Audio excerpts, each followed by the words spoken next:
നമ്മളെ ഫോണിൽ ഒരു കീബോർഡ് അത്യാവശ്യമാണ്. എല്ലാ ഫോണിലും ഒരു കീബോർഡ് ഉണ്ടാവും. നല്ല കീബോർഡ് ഏതാണെന്ന് ചോദിച്ചാൽ ജീബോർഡാണ്. കാരണം പല കീബോർഡ് ഉപയോഗിച്ചിട്ടും ഏറ്റവും കൂടുതൽ കംഫർട്ടായിട്ട് തോന്നിയ കീബോർഡ് ജീബോർഡാണ്. ഒരുപാട് ഫീച്ചറുകളുണ്ട് നല്ല കീബോർഡ്.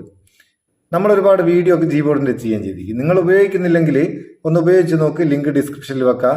ഇനി ഉപയോഗിക്കുന്ന ആളാണെങ്കിൽ അതേ ലിങ്കിൽ ഒന്ന് അപ്ഡേറ്റ് ചെയ്യുക. അപ്ഡേറ്റ് ചെയ്തിട്ട് ഇതിലുള്ള നല്ല അടിപൊളി ഒരു ഫീച്ചർ കാണിച്ചു തരാം.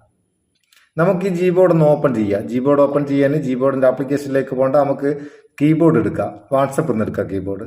ഞാനിപ്പോൾ വാട്സപ്പിൽ ഒരു കോൺടാക്ട് തുറന്നിട്ട് അതിൽ കീബോർഡ് എടുത്തിട്ട് ജീബോർഡിന്റെ ഈ ഇമോജി സെക്ഷനിലേക്ക് പോകാം. നമുക്ക് ഇമോജി സെക്ഷനിൽ എടുത്തു കഴിഞ്ഞാൽ ഇവിടെ ഇമോജിയിൽ ഓരോ ഇമോജിയും നിങ്ങൾ ക്ലിക്ക് ചെയ്യുന്ന നേരം അത് റിലേറ്റഡ് ആയിട്ടുള്ള ഇങ്ങനെ വന്നുകൊണ്ട് അടിപൊളികൾ വെറൈറ്റി ആയിട്ടുള്ള ഇമോജികൾ. മിക്കവാറും ആൾക്കാർ ചാറ്റ് ചെയ്യുന്നേരോ അല്ലെങ്കിൽ എന്തെങ്കിലും കണ്ടന്റ് എഴുതുന്നേരോ ഒക്കെ ഇഷ്ടംപോലെ ഇമോജികൾ അതിൽ ഇൻക്ലൂഡ് ചെയ്യും. അങ്ങനെയുള്ള സമയത്ത് വെറൈറ്റി ആയിട്ടുള്ള ഇമോജികൾ നിങ്ങൾക്ക് വേണമെന്ന് തോന്നിയിട്ടുണ്ട്, അതിനുള്ള ഒരു ഓപ്ഷനായത്. ഇപ്പോൾ സാധാരണ നമ്മൾ ചെറിയ ഇമോജി അല്ല വിടുക, ഇനിയിപ്പോൾ വലിയ ഇമോജി ഓരോന്നും നമ്മൾ സെലക്ട് ചെയ്യുന്ന നേരം അത് റിലേറ്റഡ് ആയിട്ടുള്ള വലിയ ഇമോജി ഏത് സെലക്ട് ചെയ്താലും കിട്ടും. അത് റിലേറ്റഡ് ആയിട്ടുള്ള പല രീതിയിലുള്ള ഇമോജികൾ വാട്സപ്പിന്റെ ഇമോജി സെക്ഷനിലേക്ക് പോയാലും നമുക്ക് ഇങ്ങനെ കിട്ടുകയില്ല. അതേ സ്ഥാനത്ത് വാട്സപ്പ് ഉപയോഗിക്കുന്ന നേരം നിങ്ങൾ ഈ കീബോർഡാണ് ഉപയോഗിക്കുന്നുണ്ട്, ഇതുപോലുള്ള ഇഷ്ടം പോലെ നമുക്ക് കിട്ടും. സംഭവം അങ്ങനെ അടിപൊളി.